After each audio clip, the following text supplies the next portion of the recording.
مسلمان ہو نہیں سکتا نہ جب تک کٹ مروں خواجہ یثرب کی حرمت پر، خدا شاہد ہے میرا کامل ایمان ہو نہیں سکتا۔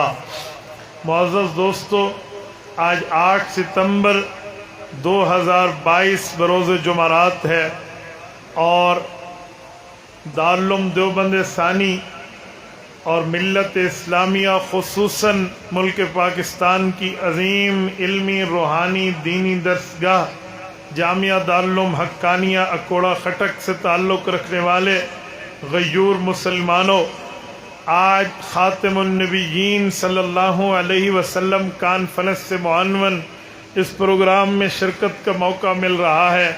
یہ رب کریم کا کرم کہ اللہ تعالیٰ نے مجھے اسپتال کے بستر سے آپ کی خدمت میں پہنچایا ہے۔ میرے دوستو، آج کی طبیعت میرے آنے کی نہیں تھی۔ مولانا عادل کو رب کریم جزائے خیر عطا فرمائے، انہوں نے مجھے فرمایا حضرت آپ نے ہر صورت آنا ہے، تو میں اسی حساب سے آپ کی خدمت میں چلا۔ تقریباً شاید کوئی آج 6.5 گھنٹے کے سفر میں آپ کی خدمت میں پہنچا ہوں۔ توجہ میری طرف رکھنا، میری آنکھوں میں آنکھیں ڈالنا، میں نے انشاءاللہ آپ کا وقت ضائع نہیں ہونے دینا۔ میرے دوستو، میں آپ کی خدمت میں عقیدہ ختم نبوت پر ایک بات پیش کرنے لگا ہوں۔ رسالت مآب علیہ الصلوۃ والسلام آخری نبی ہیں، حضور پاک کے بعد نیا نبی پیدا نہیں ہوگا۔ امت مسلمہ کا یہ عقیدہ اور نظریہ ہے، لیکن مسئلہ یہ ہے کچھ کذاب اور دجال لوگوں نے اس عقیدے میں بھی رخنے ڈالے ہیں اور اس عقیدے میں بھی اعتراضات و اشکالات ڈالے ہیں۔ ہر وقت کی مسلمان قوم نے ان کا مقابلہ کیا اور مقابلہ کر کے رسالت مآب کی ختم نبوت پر پہرا دیا ہے۔ میرے دوستو، اگر ہم اس پہرہ داری کو دیکھیں تو سب سے پہلے ہمیں قرآن کریم کی حفاظت اللہ کے ہاتھوں نظر آتی ہے، عقیدہ ختم نبوت کی حفاظت رسول اللہ کی زبانی نظر آتی ہے۔ اگر امت کی بات کریں، صحابہ کرام نے ہر دور میں جتنے ادوار ان کے زمانے میں رہے ہیں، رسالت مآب علیہ الصلوۃ والسلام کی ختم نبوت پر پہرہ داری کی ہے۔ میں آپ کی خدمت میں پیش کرنے لگا ہوں اس شخصیت کو جس شخصیت کی نرم مزاجی اس دنیا میں سب سے زیادہ ہے، جس آدمی کا کرم، جس آدمی کا عفو، جس آدمی کا غفران، جس شخصیت کے اندر حلم اور بردباری حضور پاک کی زبانی موجود ہے کہ سب سے اعلیٰ ہے۔ آپ جمعہ کے خطبے میں حدیث پاک سنتے ہیں، خطیب اپنے ہاتھ میں عصا پکڑ کے یہ حدیث پاک بیان کرتا ہے۔ اللہ کے رسول نے ایک تفصیلاً بات فرمائی ہے جس کا ابتدائی ٹکڑا یہ ہے، ارحم امتی بی امتی ابو بکر، فرمایا میری امت، پوری امت کے رتبے کی کرم، پوری امت کے رتبے کی رحم دلی ایک طرف رکھ دیں، ابو بکر ایک طرف رکھیں، کیونکہ یہاں لفظ ارحم ہے اور ارحم اس میں تفضیل ہے، جسے انگلش میں سپرلیٹو ڈگری ورڈ کہتے ہیں۔ اس سے بڑا جملہ نہیں ہوتا۔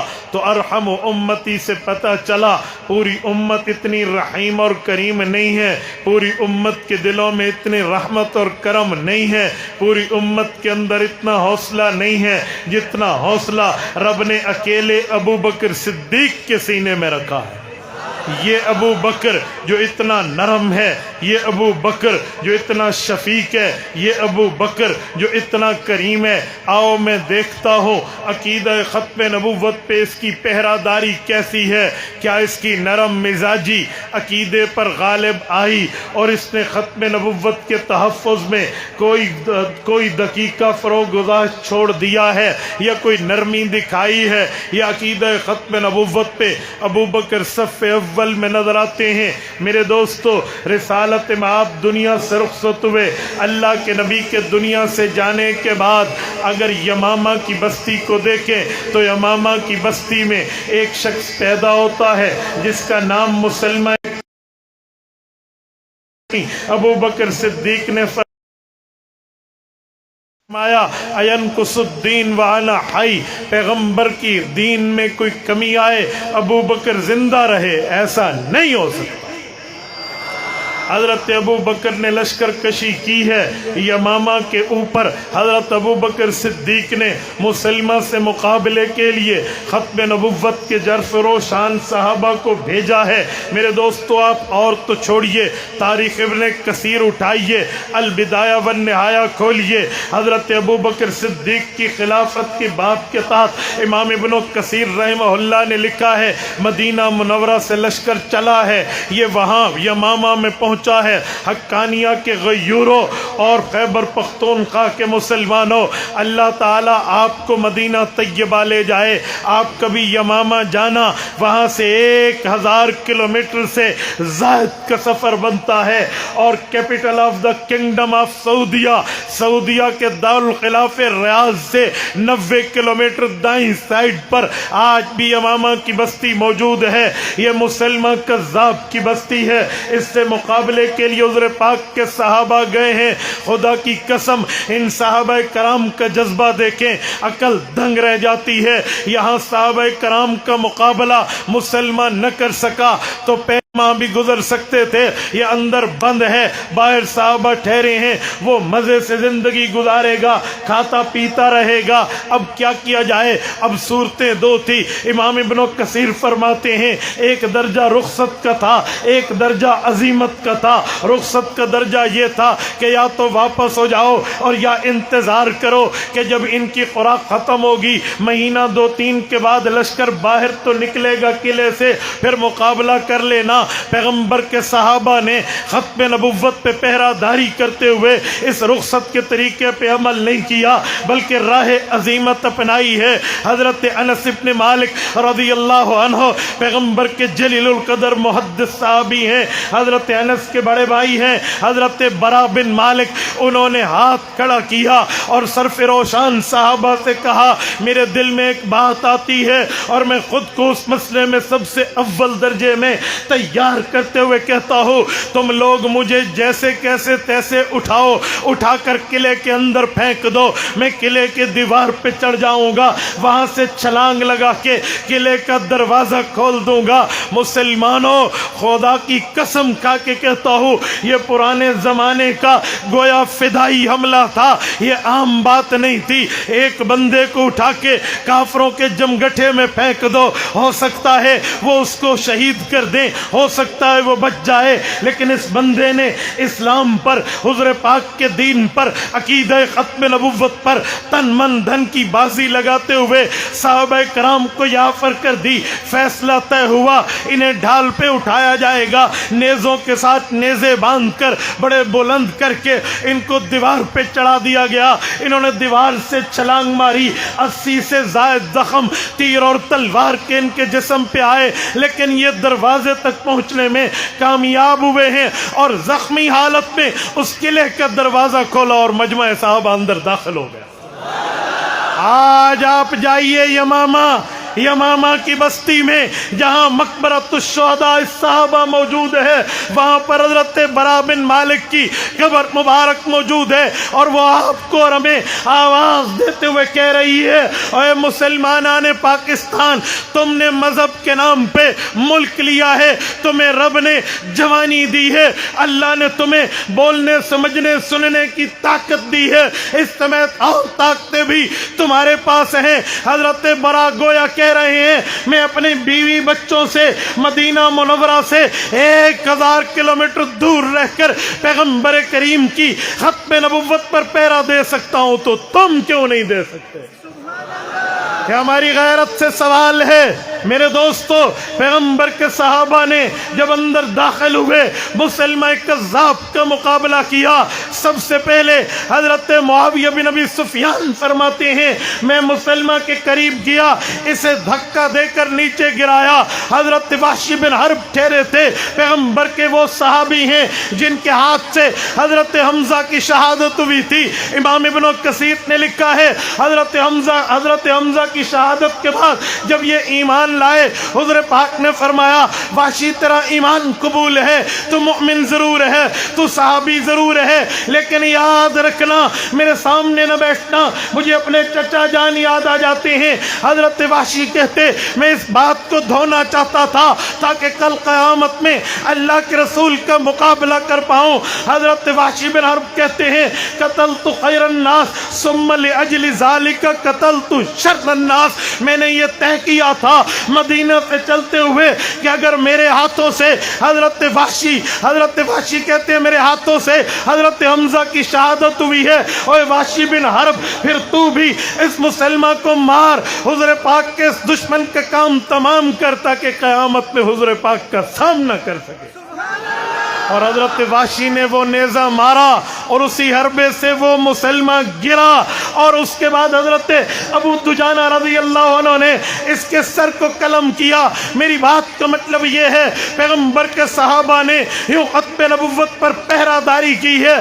اگر وہاں سے چلوں میں یہاں اس جگہ کی بات کروں جس جگہ بیٹھا ہوں، جس گلشن میں بیٹھا ہوں، شیخ الحدیث مولانا عبدالحق رحمہ اللہ کے اس گلشن میں جس کو انہوں نے آبیاری کر کے آج اس کو جوان کیا ہے، میں ان کی بات کروں تو خدا کی قسم ان کے ہونہار فرزند جن کی اس وقت نوجوانی کی عمر تھی، حضرت شہید ختم نبوت شہید اسلام مولانا سمیع الحق رحمہ اللہ اور شیخ الاسلام مفتی تقی عثمانی دامت برکاتہم، یہ دونوں اس وقت اکٹھے ہیں اپنے قلم کے ساتھ، اپنے مطالعے کے ساتھ تمام ترتیب کر کے قائد ملت اسلامیہ حضرت مولانا مفتی محمود نور اللہ مرکزہ کے حکم پر دلائل اکٹھے کرتے ہیں، مسائل لکھتے ہیں، اور مرزا قادیانی کی جھوٹی عبارتوں کو جمع کر کے اسمبلی میں پیش کرتے ہیں۔ خدا کی قسم کھا کے کہنے لگا ہوں اگر پیغمبر کے صحابہ نے حضور پاک کے عقیدہ ختم نبوت پر پیرہ داری کی ہے تو وہ آج تک میرے اکابرین کی شکل میں پیرہ داری جاری ہے۔ آپ اٹھائیے حضرت کی تحریریں پڑھیے، توجہ آپ تحریریں پڑھیے۔ حضرت مولانا سمیع الحق نے ایک دن ایک رات کے اندر شیخ الاسلام کے اکٹھے بیٹھ کر جو تحریرات اکٹھی کی تھی، خدا کی قسم دنیا دنگ رہ جاتی ہے۔ جس وقت قادیانیوں کو اسمبلی بلایا گیا اور قادیانیوں کو کہا گیا اوے مسلمہ ایک کذاب کو لے کر پیغمبر کے صحابہ نے کام پورا کیا تھا، تم نے مسلمہ پنجاب ایک نیا مسلمہ اٹھا دیا، آؤ اپنے کفر کو اسلام کی میزان پر پیش کرو، اسلام کے سامنے آؤ اس ترازو پر پیش کرو۔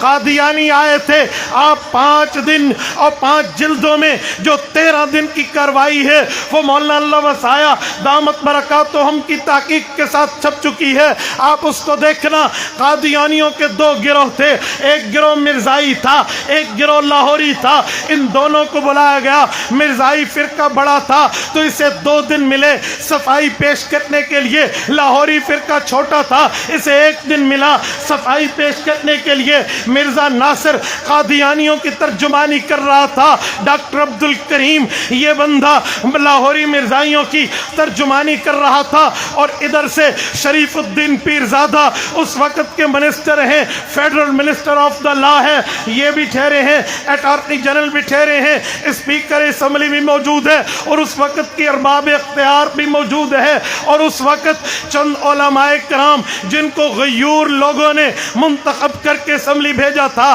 ہزارہ کی سرزمین سے مرد حریت مولانا غلام غوث ہزاروی تھے، ڈی ای خان اور ٹانک کے غیوروں نے مفکر اسلام مولانا مفتی محمود نور اللہ مرکزہ کو بھیجا تھا۔ ان لوگوں نے وہاں اسمبلی میں مل کے بریلوی دیوبندی اہل حدیث تمام مسالک کو جمع کر کے ایک یکجہتی کے ساتھ، ایک اتحاد و اتفاق کے ساتھ اس وقت کی حکومت کو اس بات پر قائل کر لیا کہ قادیانیوں کا فیصلہ کر کے چھوڑیں گے۔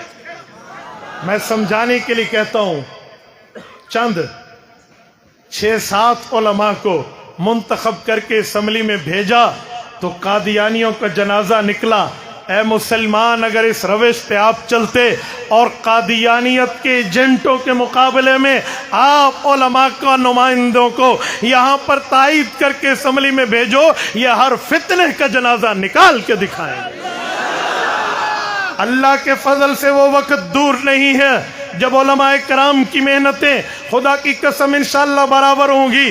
میں بات کر رہا تھا 1974 کی اسمبلی میں بحث ہوتی ہے، مرزا قادیانی کا پوتا مرزا ناصر بشیر الدین محمود کا بیٹا دلیل پیش کرتا ہے، وہی دلیل جو میں نے خطبے میں پڑھی ہے۔ مرزا ناصر کہتا ہے اللہ کے قرآن میں ہے وَخَاتَمَ النَّبِيِّينَ، سورۃ احزاب آیت نمبر 40 کا ٹکڑا پڑھا کہ حضور پاک خاتم النبیین ہے، پھر کہا خاتم کا معنی اگر آخری ہے تو قرآن میں خاتم کا معنی مہر بھی ہے، ختم اللہ علی قلوبہم، اس سے پتہ چلا مہر ہے، لہذا حضور پاک علیہ السلام کے مہر سے میرا دادا نبی بنا۔ حضرت مفتی محمود رحمہ اللہ کی قبر پہ رب کروڑوں اربوں رحمت نازل فرمائے، وہ دلیرانہ پکڑ کی ہے، رہتی دنیا تک آج تک قادیانی اس کی تڑپ کو یاد کیے ہوئے ہے۔ حضرت مفتی محمود نے فرمایا اسمبلی کے لوگوں، آیت قرآن کی ہے، میرے والد خلیفہ صدیق پہ نہیں اتری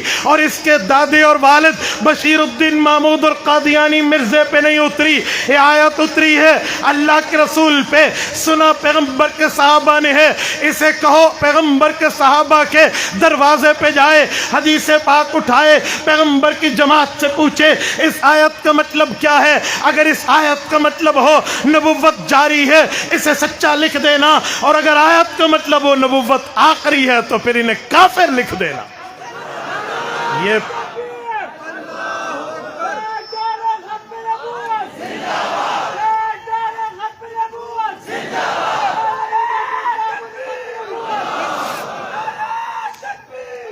جزاک اللہ، یہ بات کرنی تھی کہ مرزا قادیانی کی نسل پہ گویا کے اندھیرے پڑ گئے، منہ پر گھڑی کی طرح، پہلے 11:15 پھر 12 پھر 12:15 پھر 12:30 بج گئے۔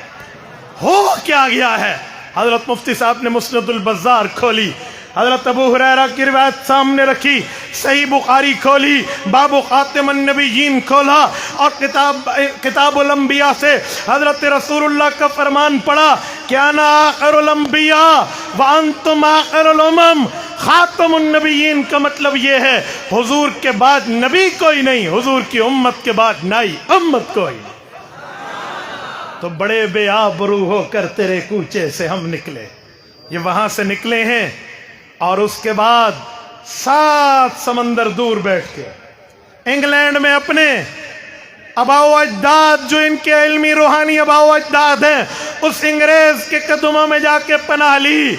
مسلمانوں، آج جب وہاں قادیانی پہنچا، اس نے سوچا میں مسلمان لوگوں کو ڈیوائیڈ اینڈ رول کے اصول کے تحت تقسیم کر کے اپنا الو سیدھا کروں، تو انہوں نے ایک شوشہ چھوڑا ہے۔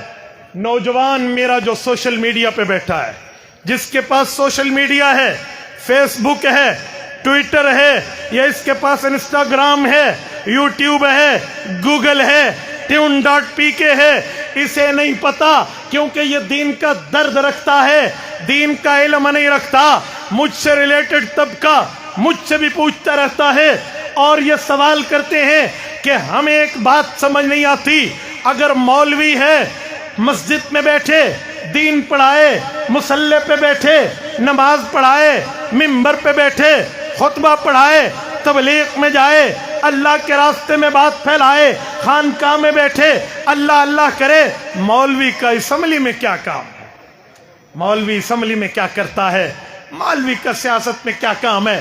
کچھ لوگ تو کہتے ہیں سیاست کی وجہ سے مولوی پر اعتراض آتا ہے، یہ بڑا گندا مزاج ہے، یہ بڑی گندی جگہ ہے، یہاں مولوی کو نہیں آنا چاہیے۔ میں کہتا ہوں میرا نوجوان بھائی، تیرے دل میں دین کا درد ہے، اے کاش تیرے دل میں دین کا علم ہوتا تو ان علماء کے قریب بیٹھا ہوتا، اپنے اکابر سے کچھ سمجھا ہوتا۔ یہ جملہ قادیانی کا ہے، کیونکہ قادیانی جانتا ہے میرے خلاف مدرسے والوں نے، میرے خلاف تبلیغ والوں نے، میرے خلاف تجوید والوں نے، میرے خلاف تعلیم والوں نے، مسجد والوں نے، خانقاہوں والوں نے تاریخ میں بات کی ہے، قادیانیوں کے خلاف بات کی، پر کافر اقلیت قادیانی نہیں آئے۔ لیکن جس وقت تبلیغ والے، تعلیم والے، تدریس والے، خانقاہوں والے ایک سیاسی عالم مولانا مفتی محمود کی پشت پہ ٹھہرے ہیں، پھر قادیانیوں کا جنازہ نکلا ہے۔ وہ سمجھتے ہیں اگر یہ پوری قوت کے لوگ ایک ہو گئے اور اسمبلی میں علماء پہنچا دیے تو پھر اس وقت ان کی دال نہیں گلتی. اسی لیے وہ تمہیں کہتا ہے مولوی کو اسلام چاہیے یا اسلام آباد چاہیے. اسے کہو سن ہمیں اسلام چاہیے لیکن اسلام ملک میں نافذ ہوگا جب اسلام آباد کی قوت علماء کے پاس ہوگی.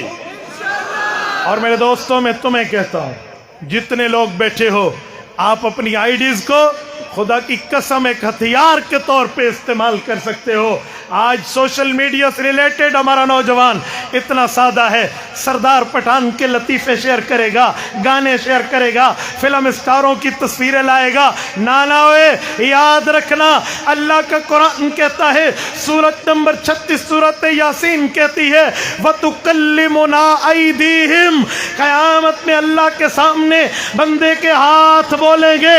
جب ہاتھ بولیں گے پھر ہاتھ بتائیں گے ان ہاتھوں کے تھمب نیل سے, ان ہاتھوں کے فنگر پرنٹ سے کتنی آئی ڈیز کھلی تھی, کیا شیئر ہوا تھا, کیا لائک ہوا تھا, کیا کمنٹس ہوئے تھے, کون سی آئی ڈی بنی تھی. تو پھر یہ ہاتھ اگر برائی بتائیں گے کیا منہ دکھاؤ گے؟